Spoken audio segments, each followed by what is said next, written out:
The 2015 World Championship is quickly approaching, so study up on the international scene with lolesports.com. There you'll find player and team profiles, stats, and VODs from all of the major regions available for your viewing pleasure.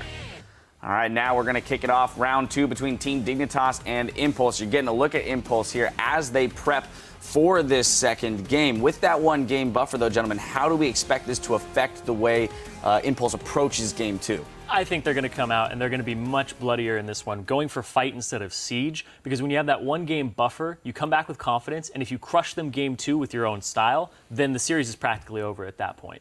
A common thing that happens when you see those teams reconverge and just talk to each other, okay, what are we doing in the next game? Like, how are they playing?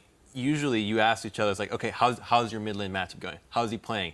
And then usually be like, he was playing a bit like a bitch. Like, how are we gonna do? Like, are we gonna do well this time? Or do we need to play more aggressive? And then, like, I think that's what's gonna happen, because I think both these teams were disappointed how they played, and they're gonna go a lot more aggressive this time around. What are the conversations like then on the losing side of it, right? So we got, the winning side, you're coming in with a lot of confidence. Dignitas, though, coming out with the loss, a lot of times the fear is the defeatist mentality.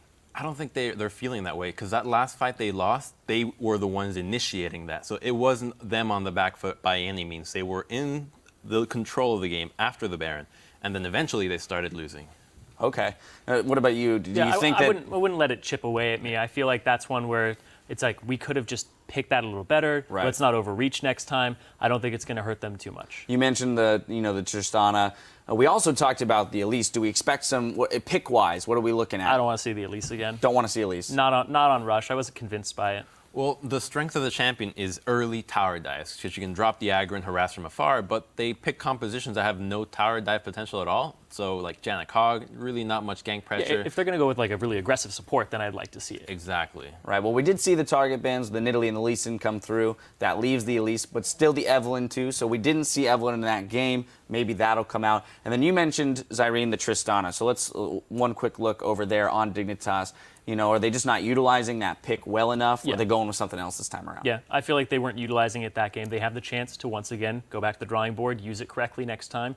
But if they don't, then I still just want to see a different pick there. Maybe a Sivir so they can start those team fights. All right, looking for some sharper execution this time around. As we send it over to our casters for the call, CLG's Aframu weighs in on this matchup and says Team Dignitas may be able to pull off a few surprises. In the season, they would run Jarvan top with Morgana, something along those lines where you just one-shot the backline. That was their whole strategy, get their top laner fed, camp for him, etc. And usually they just do that with one champion and revolve it around safe picks in all the other lanes. So they could definitely pull out some cheese against Tip, especially because Tip doesn't have their original mid laner anymore. So they can't really play off of Gate, I wouldn't think, since he doesn't have that much experience in a full best of 5. Maybe it'll be some falter from them here and there. Oh yeah, it's going to be really fun to watch for in a best of 5, especially if we get all 5, all the different things the teams end up trying. He's got to have more confidence after that play. Yeah. Game-winning play like that, he's going to feel great headed into game number 2. The other one that I think you can take away from that first game is Helios played a lot better than I thought that he was going to do, especially with Rek'Sai banned. He had a lot bigger impact than I was expecting from him.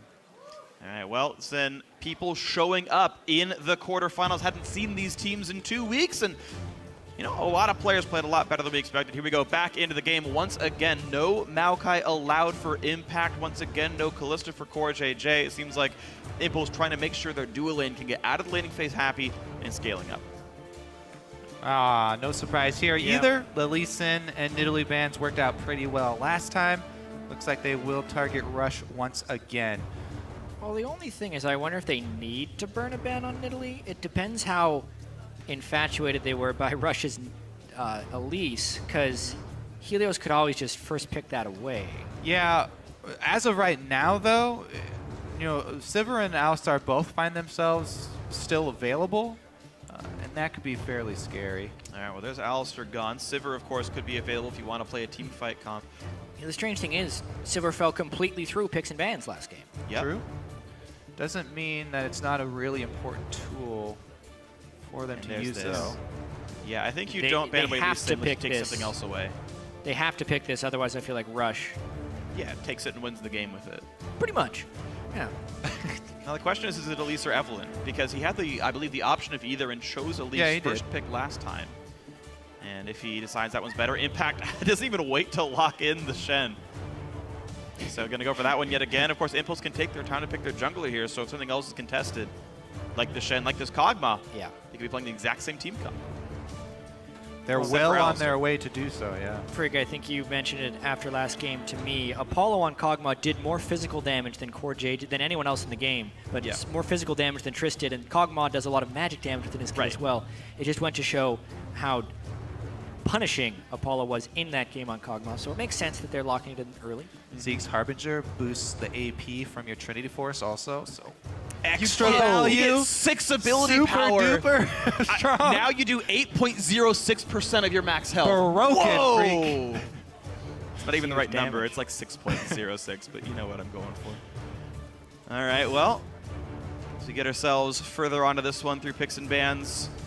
Yeah, Impulse not showing any new looks yet. Of course, they can use Cog as a flex pick the whole way through. Gate, I assume, can play AP Cog, so I wouldn't expect to see another pseudo mid lane or AD carry grab just yet. Dignitas changing the lineup quite a bit, though. And Braum Lucian comes through. Wow, what an interesting combo here. They do have some poke from Nidalee and anti-poke now with Braum as well. Maybe they want to try and go fight the siege with Siege. The old school LeBron lane. Yeah. Lucian Braum also, the combo not often seen, but it does have that very quick stun proc. Yeah, a lot of innate synergy in that lane. Even though Lucian's early game has been nerfed, Braum's early game has recently been buffed back up. That's one of the reasons we've seen, along with the poke counter, some of his resurgence. And would we see Apollo's first Leona this split? It was one of his big-time supports in the spring. Yeah, these teams want to go in. So yeah, different look. You're right. He's back on Leona, the champion he almost exclusively played back in spring. So okay, not an Enchantress support this time around. Then not going to be buffing up the Kog'Maw nearly as much. And also a comp like this doesn't look like an AP Cog type composition. Going in this hard feels weird. Yeah, it's almost certainly an AD Kog'Maw in my opinion. And they could just slot in Azir if they want to with their last pick. Or an Orianna. Either one of those works. Yeah. We do get a lot of kill pressure, though, switching to the Leona rather than going with the Janna. So I actually would expect more out of Rush this time around on the Elise. There's a lot more opportunities for him. He can go bottom lane, combo with the Leona. He can still go top lane. Shen can set up a guaranteed cocoon to land. And even though Shen doesn't provide a whole bunch of early game damage, Elise brings plenty herself. Lulu Wow. Okay, so they shift the support role up to Gate for the Kog'Maw. Yeah, it's a little Juggernaut-y, but it also has a tank top laner. So traditionally you'd put the Lulu in the top lane. This one, though, is a little bit lower damage. It's almost like a mid-game power spiking composition right here. Yeah. And all mid-game champions. heavily putting the pressure, onto Apollo in this game. Well, that's weird, though, because Impulse actually stalled out in the mid-game last time off of a sizable lead. They were up around 2,000 to 3,000 gold in the 20-ish minute mark when they got the first blood and then failed to get much farther. It's weird they put all their eggs in that basket. One thing I actually do really like about this Lulu pick, though, is if we're looking at the amount of damage that Dignitas can actually throw onto the target, Kassadin, Gnar, I don't know if that's, and Lucian, I don't know if that's enough to break through a Shen and a mid-Lulu shield. Even if Apollo is completely out of position, they might not be able to kill him. That's a fair point. Yeah, if the damage is not high, and of course, Team Dignitas ready to get into this game too here with an interesting comp themselves. And we get to see the Nidalee come out from Helios. We can see if he puts on the carry pants this one. Normally was not so farm heavy, but guys at home, please keep sharing your series predictions. Tweet hashtag DIG win or hashtag TIP win to @LevelEsports over on Twitter. We'll update the fan vote once we are back on the Rift. There's the team comps on your screen. We're getting ourselves ready to get into the game. Game 2, Impulse 1, Game 1. It's time for Dignitas to see if they can fire back with best of 5. Very interesting opening here because Impulse are bringing a lot more playmaking ability with swapping their support over to Leona, but they are losing out on late game damage because they don't have the Azir to rely on as well as the Kog'Maw. Yeah. So much weight on Apollo's shoulders. All right, we'll see if the team comp can work out here. Rush back on the Elise. Analysts just that they weren't completely convinced, but maybe it works out a bit better. Shifter, of course, on the Kassadin, set up to do a lot this game, and he says he's got a lot to prove in the playoffs to bring his team beyond.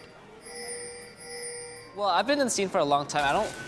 I'm pretty used to the best of 5 format, especially like You know, all the times I've been in a relegation, I've been at those high-pressure situations. So I wouldn't say I'm nervous, but I think I just, like, I have a lot to prove, I guess, as a player, because I've kind of fallen off the radar as, like, a top mid laner in NA. So playoffs isn't just an opportunity for me to prove that, you know, Dignitas is the top team in NA. It's just an opportunity for me to prove that I'm still a top mid laner in NA as well. Oh, Core JJ caught out.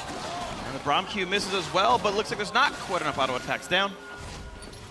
Plenty of time for him to go heal, actually, so that will mean nothing for either team. Both teams with defensive wards set up in the meantime as well during the pip stop. I do want to speak to Shifter's Caston a little bit. Obviously, Caston has been changed as a champion. He's no longer as blatantly overpowered as he was back in Season 3.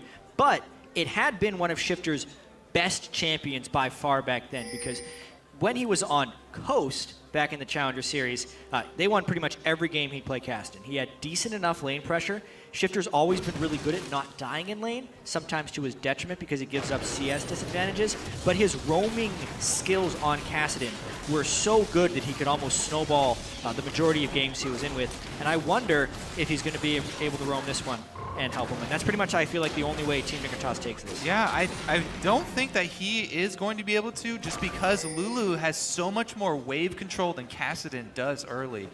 Gate should be able to take control of this lane, and that means that he should be enabling Rush to make more early game moves as well. Both bottom lanes actually ending up in the bottom lane this time around for standard lane setups, which also could aid Rush in some early moves. Now, the Nidalee Elise matchup is really interesting and definitely depends on which jungler gets the initiative. Either one getting the opener is huge for them. Spear landing or Cocoon landing basically decides the entire skirmish. And it's much different than the previous matchup, which was Elise versus Echo, because Nidalee's clear speed is somewhat unmatched in the early game. Even though Elise can clear quickly, pre-Runeglaive, I think Nidalee clears faster than Elise. So Rush now a little bit on the back foot as far as clear speed goes, and we'll have to see if Helios can then become the aggressor instead of just playing good defense like he did last game.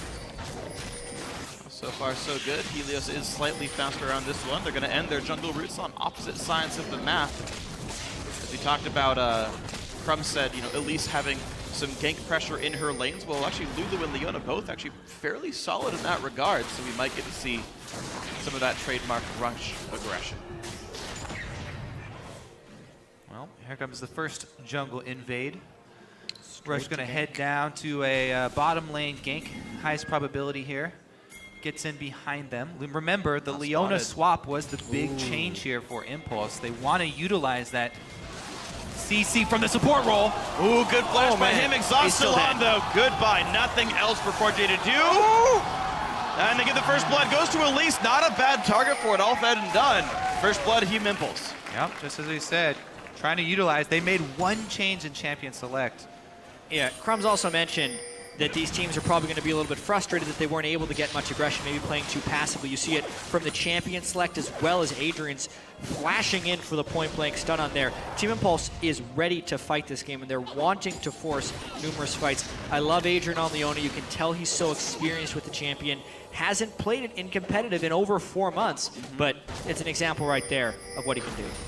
You know, it's funny. We talked about the low ward kill stat from Rush, and he says, I don't need to kill wards, I just go where they aren't. That's exactly what happened. Adrian calls out where the river ward was. He just goes through the red buff, shows up unannounced, gets the kill. If he can do it, then who needs to kill wards? Meanwhile, Helios did take an extra camp. He was just farming harder. Double Summoner's Bone there for Core JJ on the Lucian, though. And it gets scary for him from here on out. Luckily for him, though, the kill did go over to Rush, so it won't be in his lane immediately. And some extra vision might be able to keep Rush away. Here comes Helios to try and counter game, but not much on the table for him.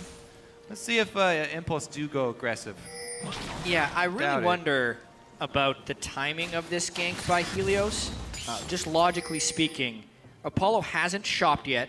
so they know KorJJ has an item disadvantage. They have wards in the river, so there's no way that Rush is sneaking around the back again.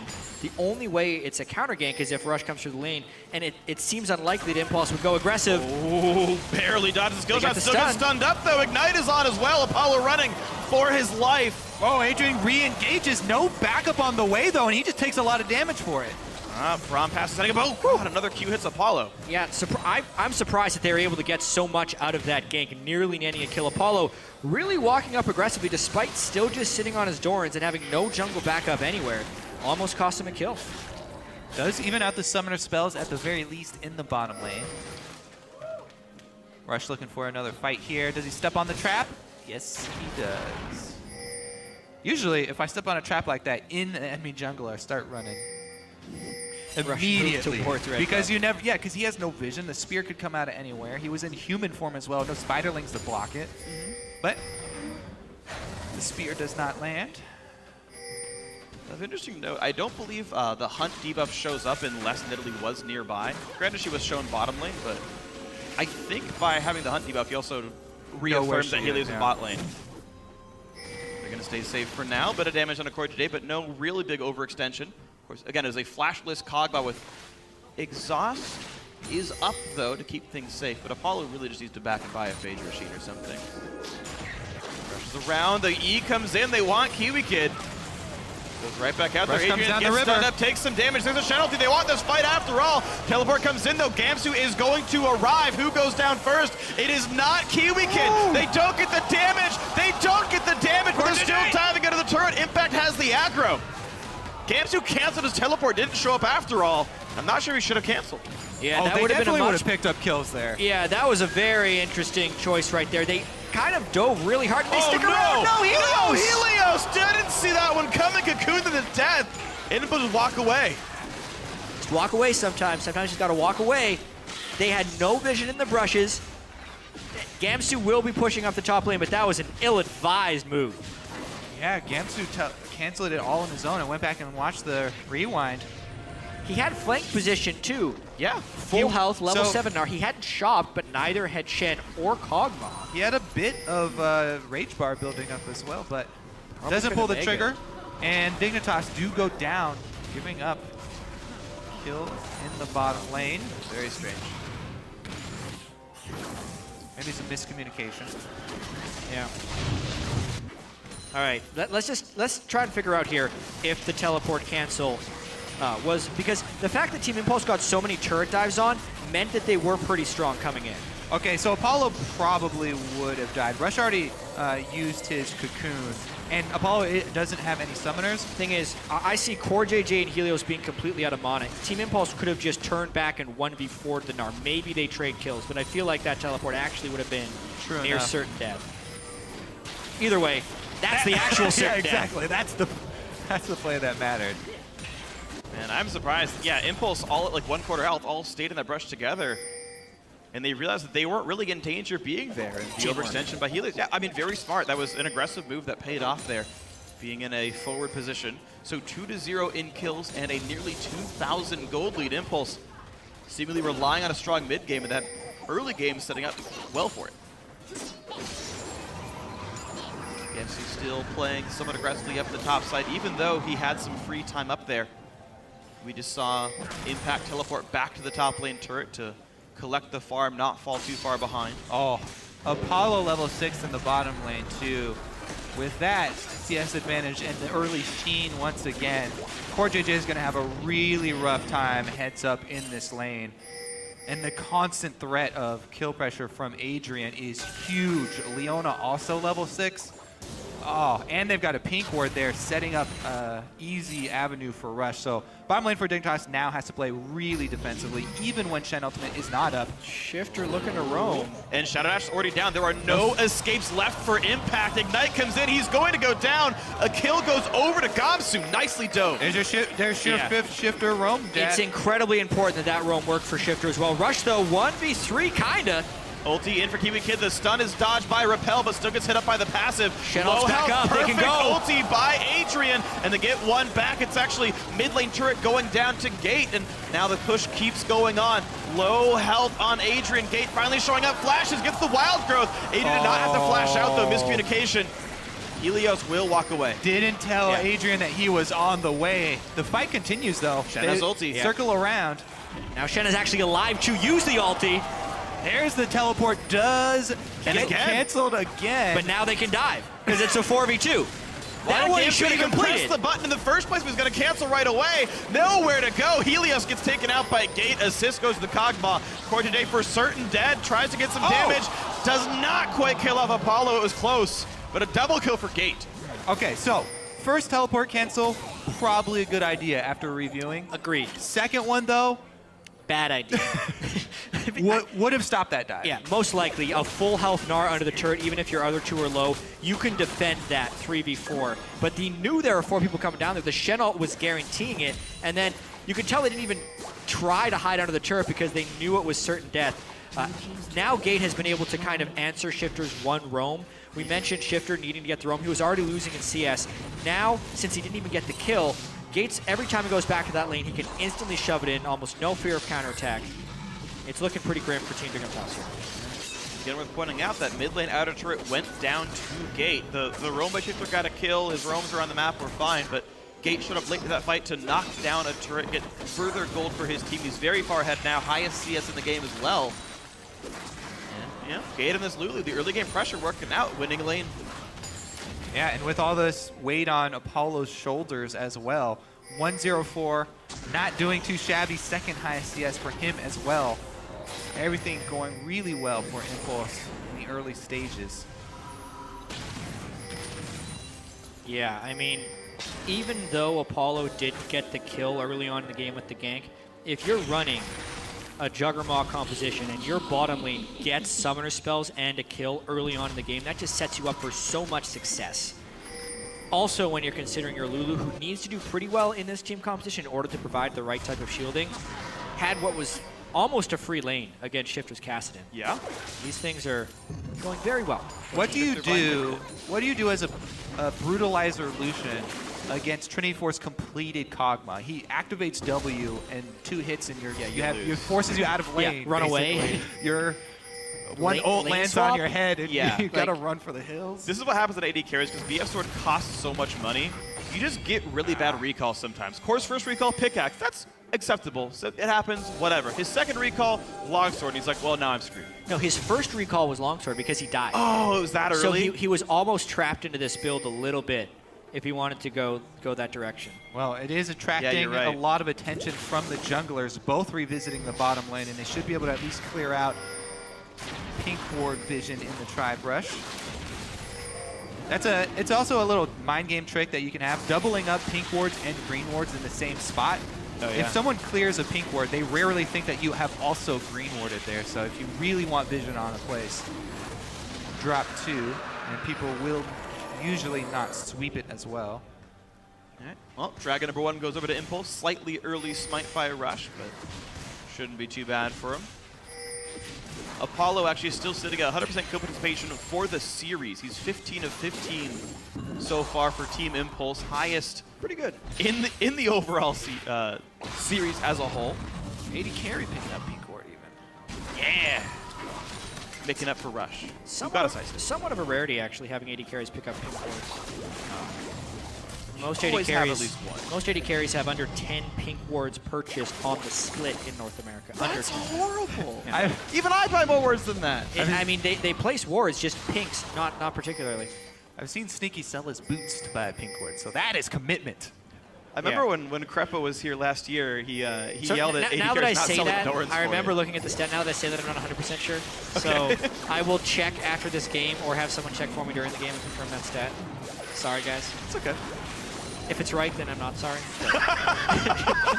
Sorry, not What sorry. kind of Canadian are you? All right, Jack. Sorry. Well, Team Impulse not feeling sorry about this one, though. They bet in the mid game, and it's actually going quite well for them here. Gate still feeling solid on Pool Party Lulu in the mid lane here. Roles get swapped around, though. Bottom lane outer turret's already dead, so let's go send the Wrecking Ball of Apollo to the top side here. Trinity Force plus some attack speed. Yeah, it's not just him either. They're sending backup in the form of Rush just in case. Every time this bottom lane pushes out, Rush comes through for a lane gank as well. He's again going for Rylays. It's a giant spell plus an amp tome. Yeah, it's that strategy of I bring so much power that we're not afraid of a counter gank. Yes, we don't have a defensive support. We have a low mobility AD carry, but we send so much and front load the power up to the top lane here. They're just going to bully off. That's a Megadar. Nice Oh, job. he's gonna get two men stunned. Shenalty popped in. Here we go. It's a 4 versus 3 right now. Slow only lands on the Kiwi Kid. Rush has aggro still. He can't Rush is transform. gonna die for this one. Gate, okay, he's fine. He got a summon or heal. Apollo does everything for this team. The cooldown is so substantial on his transformation there. Can't come out of spider form and go right back into it to repel. This is such a tanky Team Impulse team. The Shen, the Leona Armored Mad Resist, the shields they can get from Gate, the Cinder Hulk Elise that has an early giant spell. They just manhandle, brute force that. That was not clean by any sense. They got 3-man Gnar ulted, they ate most of the Nidalee Spears, and they get a kill. YOLO, you can't do enough damage to us. Cordy J's the wrong side, and Shifter is just small. He's on a pretty much 0-stack round of ages. Now Impact just gonna, is he taking damage? I don't think he's taking damage. Cordy J gonna flash the wall. Make sure he goes like far enough down that he can't miss it. Yeah, to add insult to injury, Cordy J sitting on 1,700 gold, so definitely not strong enough to fight the level 11 Shen. Yeah. PS would have helped some, but now Gate actually putting some damage on Shifter. Impact just brings so much map control to this team. Yeah. Constantly swapping back and forth between the side lanes. And Gamsu has had a really difficult time keeping up. Second guessing his teleports. Yeah. Not the best communication. Impact not hesitating though, instantly ulting up to top side and teleporting back down bottom to Second catch time he's the done wave. that. Yeah. Second time he's done that. It's why top laner Shen still does bring teleport. Just the map mobility matters that much. So solid stuff by the Impulse lineup. Impact's just fine playing a supportive role. Letting someone else deal the damage, and it's working out here. Looking very solid into game 2. Rush even picking up Sightstone. Playing a more vision-focused game. Playing a Center Hulk champion and doing well on it. Yeah, he builds up this huge health pool really early. With the Cinder Hulk and going straight into a bunch of health items, that just looks really intimidating. Sometimes even if you don't have the resistances to back up your health, that having that many little bars on your health bar dissuades people from focusing you, just because they think it won't be worth their time, even if they can cut through low resistances. All right, so what's next on the plate for Team Impulse? They've already knocked down all 3 outer turrets by 18 minutes. They're only sitting on 1 dragon. They've got quite a ways to go if they want to keep this lead pushing up. 5,000 lead, 18 minutes in, definitely sizable. But they've really only got 1 late game carry here, and that can always be a risk as you go on. Yeah, farther still into the game. still at this point in the game, though, Lulu is a significant portion Absolutely. of damage. Because she's just maxing out her Q. Does have, oh, Shifter down quite low, gets away Still gonna be the cleanly. turret. Turret does go down, but there's still some damage coming across. Javelin lands. There's the engage bunch onto Apollo. He goes down. They pick up the primary AD carry, and Adrian now playing with defensive CC, but a double kill for Core JJ. Yeah, Gate was not there get in Rush as order well? to shield. uh-oh, he loses move speed, transferring into human form here. Nice shot! And that's going to hit him too. Helios from downtown lands the Javelin. Good setup for Gamsu. Now Impact is on the He's right side of this surrounded. fight. This is very similar to the turnaround we saw in Game 1. Team Impulse growing a lead, but then Team Dignitas making a play on Team Impulse overextension. Still a lead, though, for Impulse because of how far ahead they were. 3 kills picked up for a tier 2 turret, though. Doesn't feel too bad. Maybe he can pick something else up. Yeah, I mean, watching this one, Gate just so far away from home. Look where he is on the minimap before this fight begins. So yeah, they get the Shen ult, but because they burst him hard enough, the Shen doesn't come into this fight to disrupt anything, and their damage sources are completely gone. Kog'Maw dead, their secondary damage source, Lulu, not there, and Shen can't make it, so a total whitewash there for Team Dignitas. Kog'Maw without a support champion next to him. Easy pickings there for Team Dignitas. Quick recovery from Impulse, though, because they have such a substantial lead. Plus, they still have 2 of their outer turrets remaining, and it's enough for them to grab the second dragon here, which is important to keep them training dragons this game. When you don't have the Azir late game damage to rely upon, definitely need to keep up the dragon stacking in case you do have to go that late. The other thing, you talk about how tanky this Impulse squad is. It's also a side effect of them keeping the AD carry of the opposing squad down so much. Yeah, low damage output exacerbates that issue.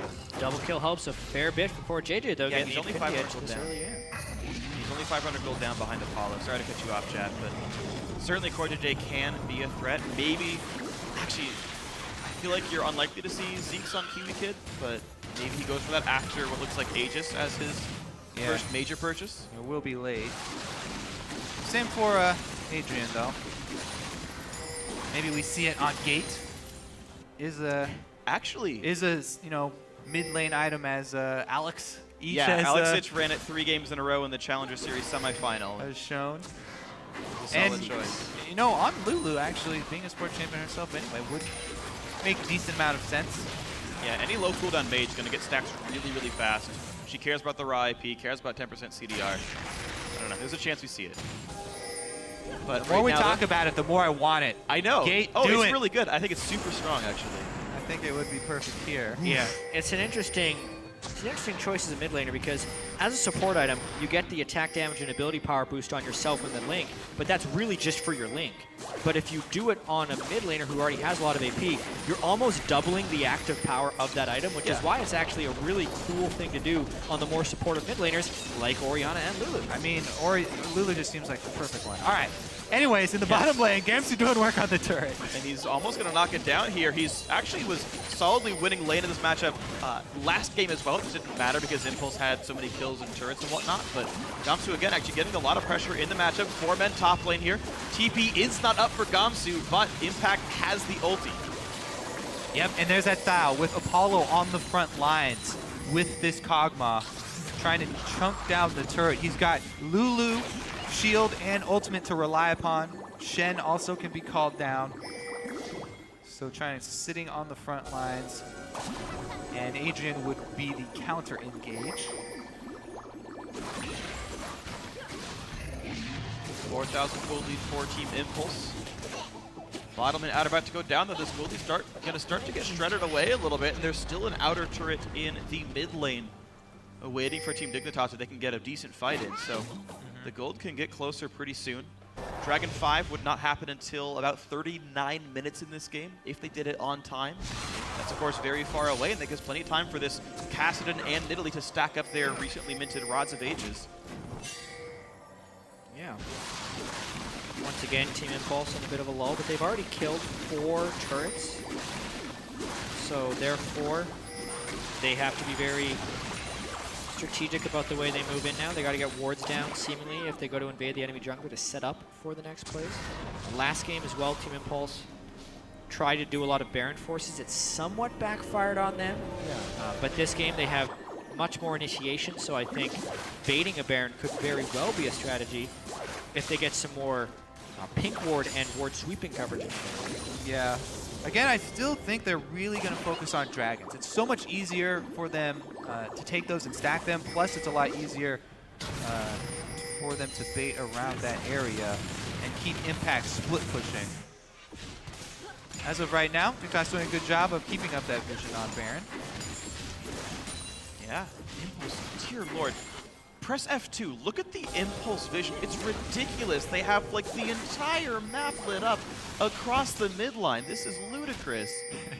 What happened to Impulse? Freak I've mind never blown seen these right many now. wards.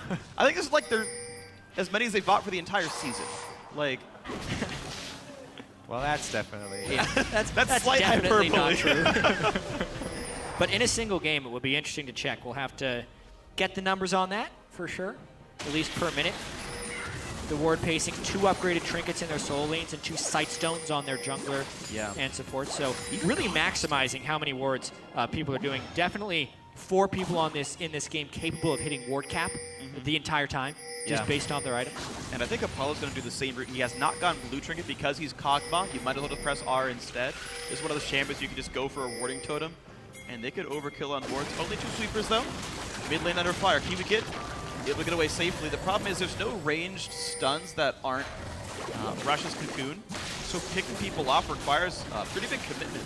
Yeah, I don't feel like it's Impulse that are feeling the pressure right now, though. It's Dignitas trying to figure out what they can do with this team comp. Yes, they have this Nidalee here, but she's really the only one that wants to poke. And they're really heavily relying on a game-changing ult from Gnar. They need Gamsu to actually win them this fight by getting not only Apollo, but Gate in the same Gnar ultimate. That would delay the ultimate from Gate and give them an opening to try and burst him down, you know, cast it in to get in there. But they have a lot fewer tools, Team Dignitas, this time around. Gamsu's been doing a lot of work in the split push game. Now, as you mentioned, the team fight's happening and the Dragon coming up. It's time for him to roam down. He does a nice job just zipping down there. Impulse are actually just waiting for Dig to start this up. They've got the Shen ultimate ready. They can just Rush would engage have them to in the go. pit. There's the Shen ulti in. Can they make this fight happen? Rush wants into this one. 2,000 health on Baron. Dragon Star, and the fight begins. Two-man Glacial Fissure. Nice kiting by Team Dignitas thus far. Agent loses a lot of health down to 1K. Does have Solar Flare still. Gnar Mega Gnar down. Mega Gnar running out though, so yes, they were able to use a really good Braum Lucian combo there. Rush gets Scuttle. Now they've got the Kog'Maw poke. We'll see if they can dodge Nidalee. Helios actually low on mana. They've just leveled up. He's got no mana regen because his Rod of Age is not a tier. Yeah, I didn't really like that Shen ultimate on Rush either there for the initiation, but it's not going to matter here for Impulse. They've got mid lane pushing as well with Gate shoving it. Yeah, I wonder if they just... Rush gonna stick around at They Dragon. go to both. They make Dignitas respond. The flash stun, they catch Helios! There's the ulti, what a beautiful pickoff! Apollo gets the kill! Into the back line goes Shifter, but there's not enough damage coming through. He survives with the face, the mountain shield. Another catch on to Gamsu, down to half HP. Rush still around, looking for a bit more. Two men, our ulti buys some time, but Dignitas forced to run away. They lose 2 kills. That is a Dragon or something for Impulse. I think They're going straight for Baron. Yeah, straight for Baron. That initiation was just so cool from Team Impulse. Flash Cocoon into their second range stun on their team, the Leona ult, and just chaining it straight onto Helios. Once that happened, the fight was mostly decided. Great play by Apollo as well to focus damage on. They are going to lose out on the Dragon here, maybe though, because Gamsu was able to use his teleport to get down here. They will interrupt the Dragon training, but Baron buff is going to be such a big tool for them to push down some of these secondary turrets. Impulse trying to actually catch this wave in the top lane. I think they get it. Without even having to go back. They do have teleport still on impact.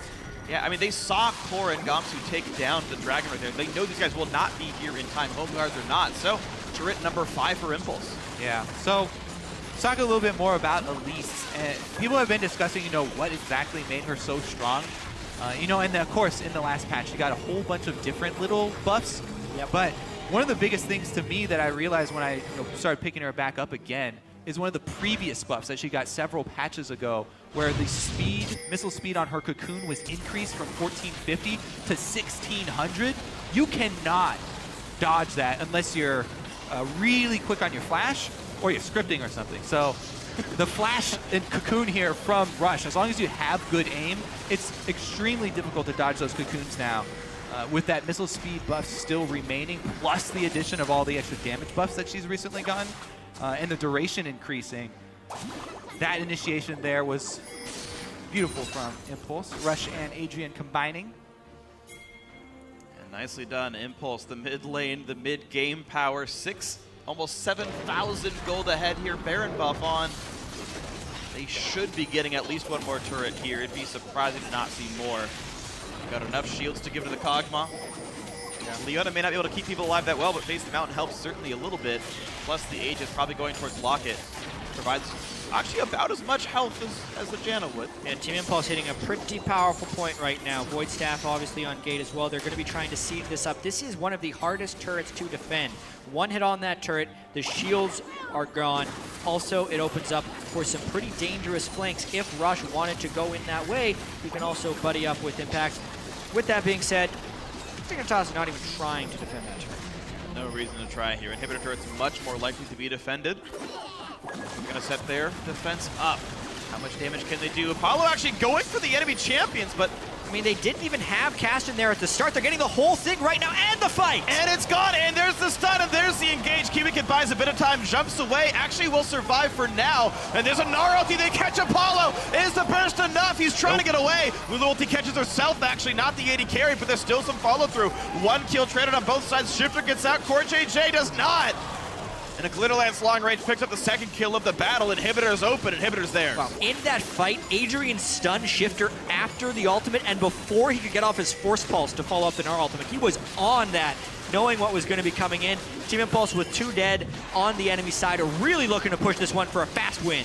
It's going to be an Inhibitor and now a Nexus turret going down. They're staying in the 4 versus 3. They're missing Rush, but they don't seem to care. The engage on a Kiwi Kid, but no! Apollo gets the Rampage, but the kill still goes back to the other support. Gate dies for this one, and an over-aggression maybe? Only Helios left alive, 1 versus 2. There's minions here, but there's so many respawning. Apollo's going to die for this one, and Tech's going to be next. And yes, an overdive by Impulse. They should get this kill.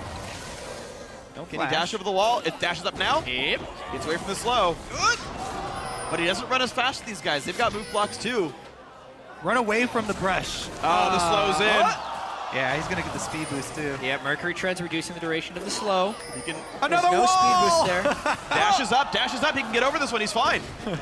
All right.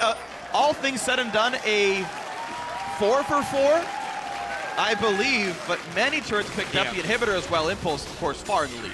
Base completely broken. Apollo builds from a pickaxe to an Infinity Edge after that fight. Love it. So he got a little bit stronger. Based on the results of this one. Yeah, I mean, this was just Team Dignitas being out of position at the very start. Cashin was hoping for a flank, but no one was there to defend the turret. And here's the interesting thing. Gamsu was hoping for an Gnar ult, actually gets a pretty good one. And watch the follow-up. Shifter goes in, and Adrian's like, what you gonna do? Instant stun. Gives Apollo time to flash away and delays enough for the Lulu ult to come in. That was even the exact Gnar ultimate that I was looking for, onto both Gate and Apollo. But the damage wasn't there to immediately follow up, and Gate was able to get his ultimate off on Apollo, then the Shen ultimate off was on Lulu, so nobody was really in danger there. It's just too little too late for Team Dignitas. That was even with a lot of stun stacking, a lot of crowd control stacking them from Impulse, as the Cocoon and Taunt and Leona all hit at the exact same time on Kiwi Kid, the least ideal target. What? And they still came out ahead. Well, Apollo gets to run fast. Oh, Shifter! Taking so much damage trying to run away, but the chase is back on. Shen ulti comes in, gets a stun onto Gamsu. It's a pretty tanky Gnar. Top Flash comes in, doesn't catch much though. Tags Helios. But it doesn't matter to summon a spell down. But keep in mind, bottom lane Inhibitor is dead. There's minions flooding in, and mid lane itself can now be pressured. Paul's diving a little bit hard right there.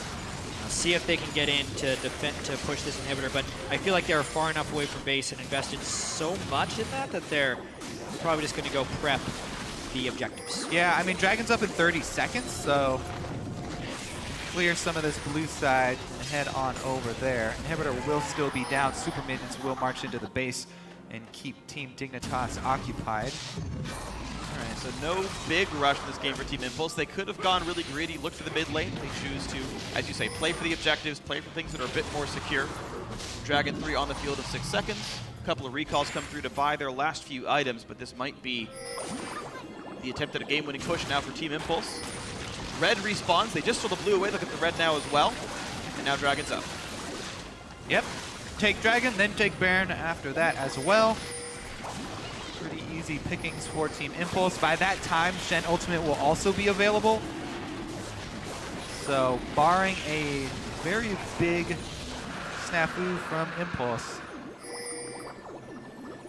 looks like they are looking to make this a 2-0 start to the best of 5.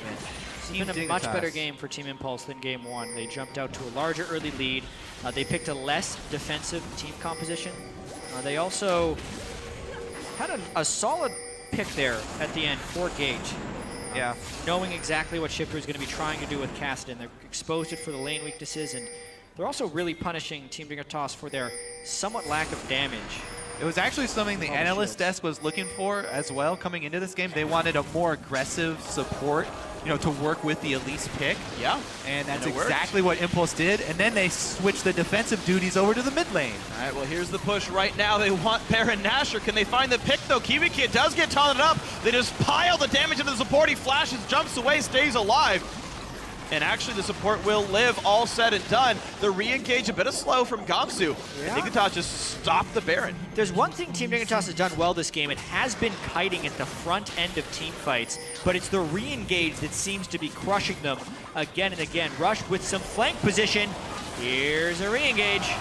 And Core JJ slowed down by Chilling Spite, slowed down by Rylays, can't get away. A solo kill for Rush. That could be the game-winning pick.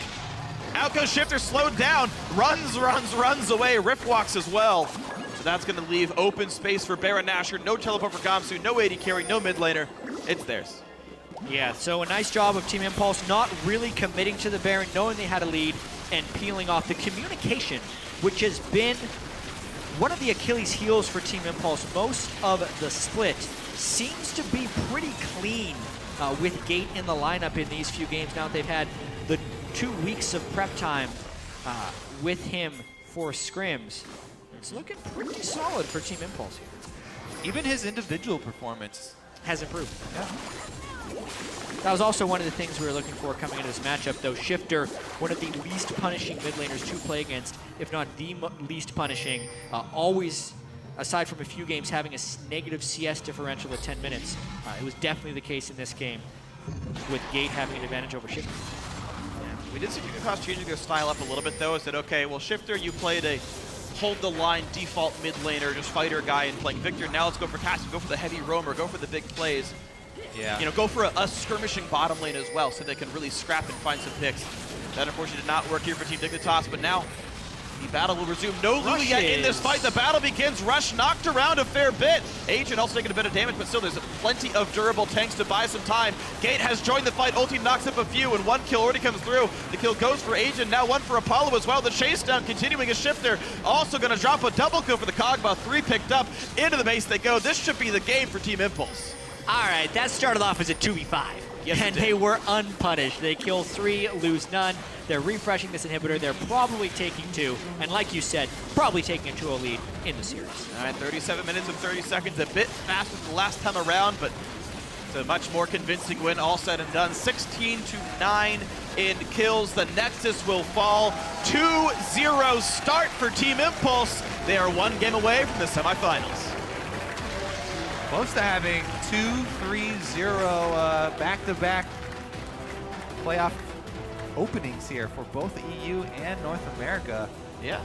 If you're going to have 3-0s, today would be the day, though. It's Seed 3 versus Seed 6. It's a bit to be expected as far as the lineups are concerned, the matchups are concerned. And if you're looking at a team you do not want to play in the first round of the playoffs, it would be Team Impulse. They were basically a game away from being first place in the NALCS and having a bye. There was that huge logjam at the top of the standings. And unfortunately for Team Dignitas, this was their draw as the number 6 seed for Team Impulse. But they still have 1 game. They almost won game 1. This could be a completely different story with a few things breaking the other way, and would be 1-1 heading into the rest of this best of 5. Absolutely. But it's 2-0, and now they have to win 3 in a row to stay alive. Yeah, I mean, they have to pull out something different now. They have to go swing for the fences, because this is the last chance that they have. Yeah.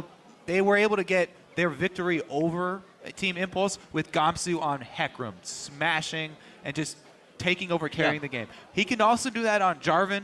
Maybe they throw him on some AD top lane pick that's going to be able to take over, and they focus a lot of resources to try and get him ahead. Or maybe they go with one of those double teleport team compositions that they've also been able to use. Well, you actually saw Impulse ban Twisted Fate in this game specifically, actually. But you're right, like Gamsu's actually been winning lane. Early game leads have been going back and forth, but Gamsu's been consistently ending up ahead of Impact. So if he can get one of those matches where he can take over the game by himself, then you're right, that might be good for Team Dignitas. We'll see if they can do that and change gears over in game 3. But for now, going to send it over to the analyst desk to break down Team Impulse 2-0 start.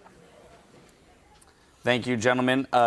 That game was a little bit more one-sided, I feel. We saw a much greater lead earlier in the game for Impulse. There was a couple falters. Dignitas almost clawed their way back into it at one point.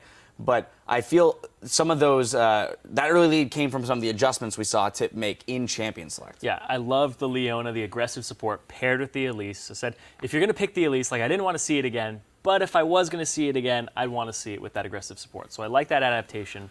But the thing I really liked about TIP's play was it was a slower game, or not a slower game, but it was still a slow game for TIP's style, but they recognized that the wave clear of Dignitas's comp is pretty much non-existent. The Kassadin pretty much takes that out of the question. So every time they actually took an inhibitor and pushed the base, it was because they had gotten the Baron and they set up for it, because they recognized it's just a skirmish comp on Dig's side.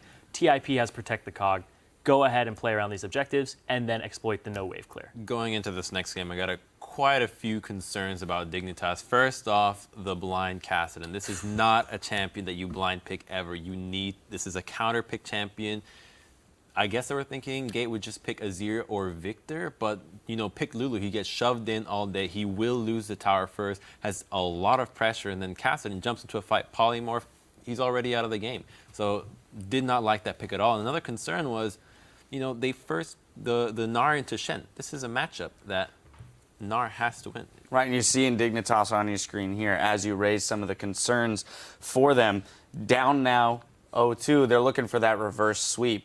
What do you do when you have, because you have to win this one, right? Essentially, in your heads, this is a one-game series now. Dignitas, you have to win this next game. You got to win 3 in a row now, and it's clear that the Gnar versus Shen, this is a matchup where Gnar builds Black Cleaver and then just bullies Shen, takes the tower first, takes the second tower, and just pressures Shen heavily, punishes him for using the teleports in the bot lane.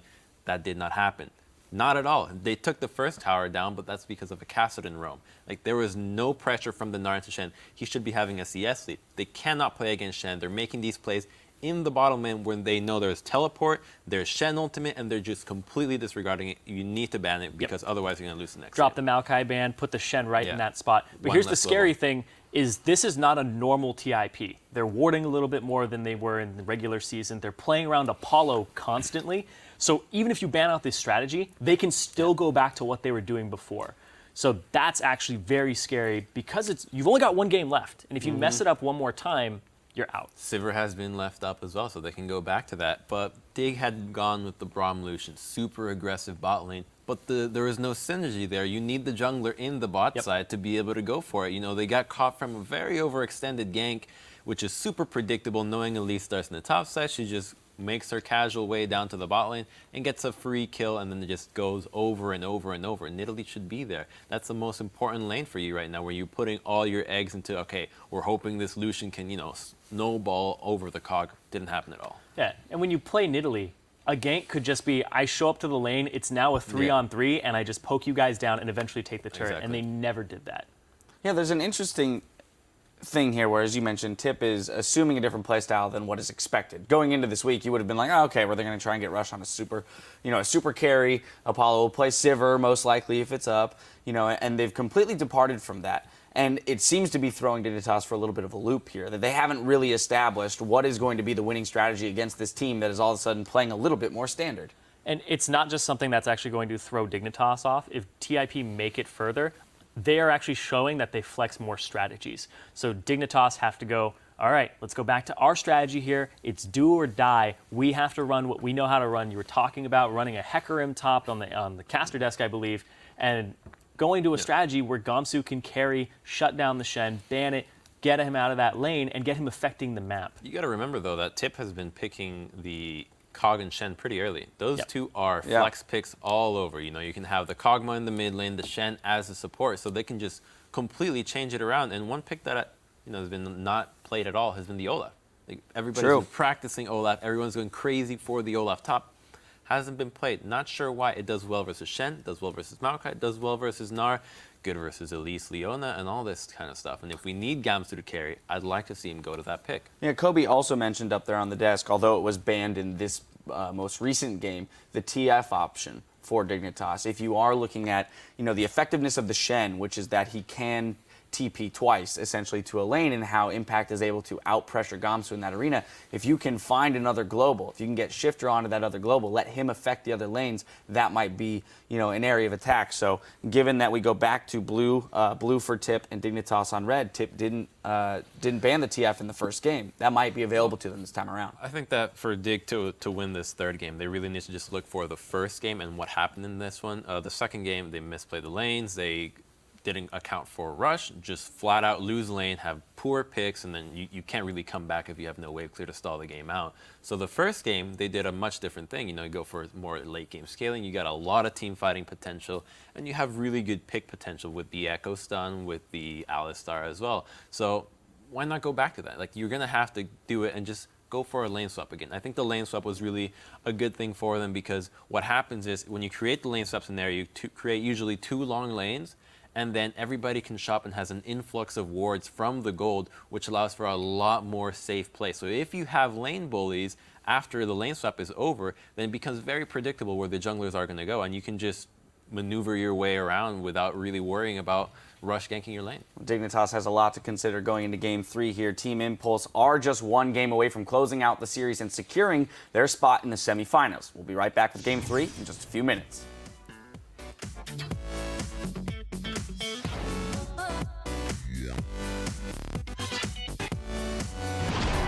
Time for Dignitas to see if they can fire back. Best of 5. Still some damage coming across. Javelin lands. There's the engage. Bunch onto Apollo. He goes down. They pick up the primary AD carry. The flash stun. They catch Helios. There's the ulti. What a beautiful pickoff. Apollo gets the kill. Okay. Bill, cast in. Cast in. It's okay. I'm with you. We're fine. Yeah, I'm with you. They might go me. They're going After both casting, after casting. Bye, UT. Gate has joined the fight. Ulti knocks up a few, and 1 kill already comes through. The kill goes for Agent. Now 1 for Apollo as well. The chase down continuing a Shifter. They are 1 game away from the semifinals.